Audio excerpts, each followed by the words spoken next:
Sindaco, oggi aveva un appuntamento importante per quel che riguarda i servizi delle poste a Rossano Veneto, com'è andata?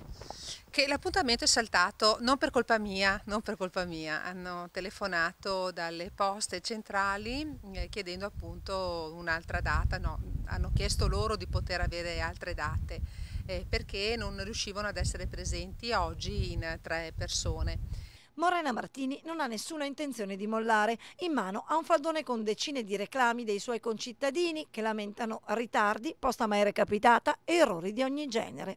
È diventata anche un po' una barzelletta, peccato che a causa di tanti disguidi ci siano famiglie veramente che si sono trovate a dover gestire dei problemi non indifferenti. Intanto comunque almeno una buona notizia per gli uffici postali di Rossano è arrivata. Ma sono arrivate tre sedie, io avevo chiesto delle sedie per poter far sì che chi aspettava avesse la possibilità di sedersi, no? Ci sono anche a Bassano, sono dappertutto, a Rossano non c'erano, e sono arrivate 3.